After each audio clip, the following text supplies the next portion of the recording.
Changes for Molly. Chapter 1. Hooray for the USA. Molly McIntyre and her friends Linda and Susan stood at the bus stop waiting for the city bus to come and take them home. They had to wait under the movie theater sign because it was a cold, rainy March afternoon, but the girls didn't even notice the rain or the cold. They were too excited. They'd just come from their tap dance lesson at Miss Lavanda's, so they were warm and sweaty. "Our show's going to be the best show anyone ever saw," said Molly happily. "I can't wait," said Susan. "I've never been in a big show like this before." "Well, there's never been a show like this in Jefferson before," said Linda. "Practically everyone in the whole town has a part in it, singing or dancing or playing in the band. Even my mom is in the show," said Molly. "She's going to make a speech about the Red Cross blood drive." "Our part is the best part of all," Susan gloated. "Miss Lavanda said so. She said we're the grand finale." "The grand finale," corrected Linda. "Oh, whatever," said Susan cheerily. "We're the flag, and the flag is the most important thing in the show." Miss Lavanda, the girls' tap dance teacher, was in charge of a big show called Hooray for the USA. The show was being put on at the Veterans Hospital in Jefferson. The hospital was full of soldiers who had been hurt or wounded in the war. Molly, Linda, Susan, and the rest of the girls in their tap dance class were the very last act in the show. They were going to dance and sing a patriotic song. They would wear red, white, and blue costumes so that together they formed a giant flag on the stage. At one point in the song, the flag would part in the middle and one girl would do a special tap dance all by herself. She was Miss Victory, and her solo dance was a real showstopper. Miss Lavanda had not picked a girl to be Miss Victory yet.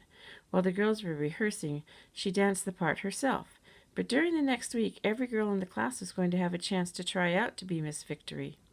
Molly already knew the special solo dance by heart. "I can do that Miss Victory dance in my sleep," she said to Linda and Susan. She closed her eyes, held her umbrella up high, and did the complicated dance steps right there on the sidewalk. Linda and Susan sang the music for her. "Ta-da!" she said at the end. "Gosh!" exclaimed Susan as the girls climbed on the bus. "That was great, Molly. You can make that dance look good even in your galoshes. I'm sure you'll get to be Miss Victory." "Well," said Molly generously, "everyone gets to try out. Either of you could be Miss Victory, too." "Nope, not me," said Linda. She plopped down in the seat in front of Molly and Susan. "I'd be too nervous all alone out there in front of everybody. I'd forget all the hard steps and just stand there like a dope. I don't want to be Miss Victory." "Me either," said Susan. "You'll be Miss Victory, Molly. Everybody says so." Molly blushed. She was very pleased. "I sure would like to be Miss Victory," she said. She tapped a dance on the floor of the bus even though she was sitting down. "I love the costume." "Oh, it's gorgeous," agreed Susan. Miss Victory's costume was made of shiny blue and red satin and sparkly silver material. There was a big silver star on one shoulder and a star crown for Miss Victory to wear on her head. Linda turned sideways to look back at Molly. "You should be Miss Victory," she said loyally. "You dance the best, so that would be fair. But sometimes these things aren't exactly fair." "What do you mean?" asked Susan. "Miss Lavanda is fair, and she wants the best dancer to be Miss Victory, and that's Molly." I know, but—" she squirmed a little. "Well, in a show, a lot depends on how a person looks, not just how she sings or dances. I mean, think about the silver star thing. Miss Victory is supposed to wear it on her head. It will only look right on somebody with curly hair. It would look dumb on somebody with straight hair like mine." "Or braids like mine," interrupted Molly glumly. All of her high hopes of being Miss Victory had fallen with a thud. She knew Linda was right as usual. Linda nodded sadly at Molly. "Yeah, I'm afraid braids would look dumb too," she said. "No offense, Molly." "Molly has very normal hair," said Susan. "Miss Lavanda won't care." "No, Linda's right," said Molly. "Miss Victory should have beautiful curls. My hair's just brown sticks." She pulled her slicker hat down over her ears and looked out the window at the weepy rain. "Well, there's no point in getting upset about it," said Linda kindly. "Let's face it, your hair is just plain straight. It comes out of your head that way, and you can't do anything about it." "Oh, yes, you can," said Susan. "My sister Gloria's hair is really sort of clumpy, but she gave herself a home permanent wave, and now she has lots of curls." Molly was interested. Gloria gave herself a permanent, she asked.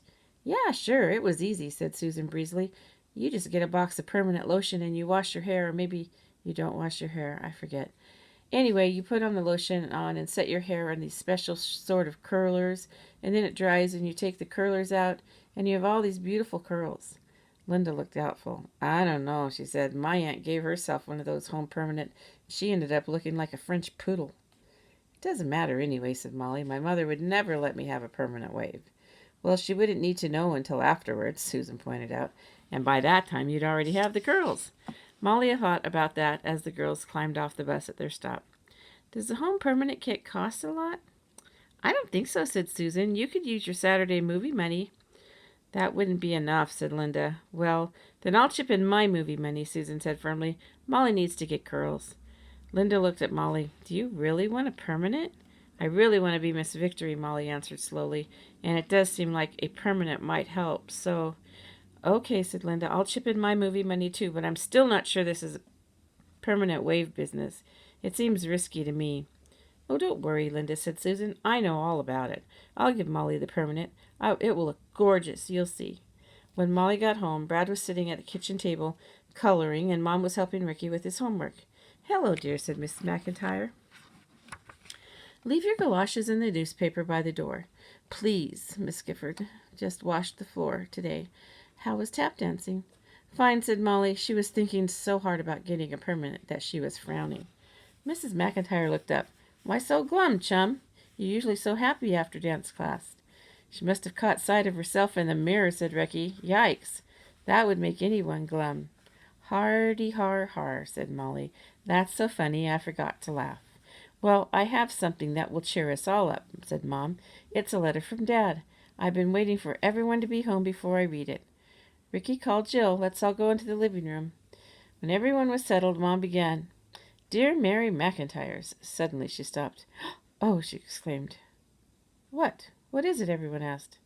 Miss McIntyre's face was glowing. She tried hard to keep her voice calm, but it was so full of happiness it sounded wobbly. She read, I'm coming home. And everyone exploded. Hooray! Yippee! Dad! Dad! Dad! Molly danced around the room with Jill. Ricky cheered. Yahoo! Hooray!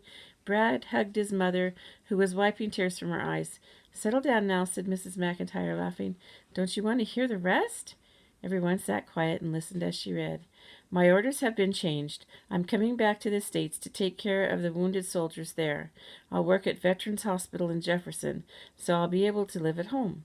Of course, no one can tell me for sure exactly when I'll get home, but right now it looks like I might be there by the 18th of March, maybe in time for lunch. It will be so wonderful to see all of you. I can tell by the pictures you sent that Ricky is probably a basketball star by now, and Brad isn't a baby anymore. And Jill, you look so grown up and sophisticated in your prom dress. You become a beauty, just like your mother. And of course, I can't wait to see good old Ollie Molly and taste Mrs. Guilford's perfect pot roast. I'll be so glad to get home. Hooray for the USA. Lots of love. Dad.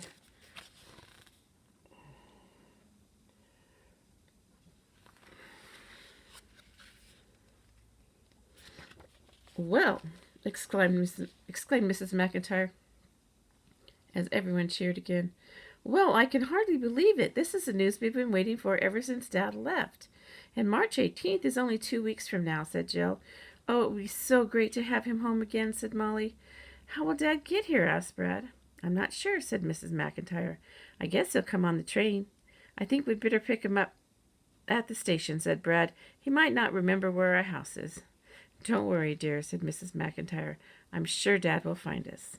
Let's phone Gram and Grandpa and tell them the good news, said Jill. Good idea, said Mrs. McIntyre. She started to put the letter back in the envelope. Oh, may I see the letter? Asked Molly. She wanted to read it by herself. It was such wonderful news. Dad was coming home. She read along and came to the last paragraph, where Dad said Ricky was a basketball star, Brad had grown up, Jill was a sophisticated beauty, and Molly was just good old Ollie Molly, mentioned in the same sentence as a pot roast. Molly felt disappointed and a little hurt.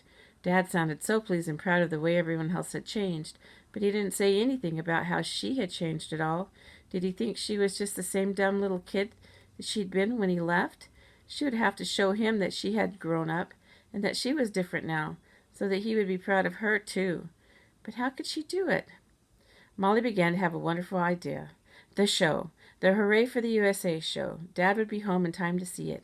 And what if Dad saw her on stage in front of a huge audience, dancing the special Miss Victory solo dance, looking beautiful in the sparkly costume, wearing the silver crown on top of long, lovely curls?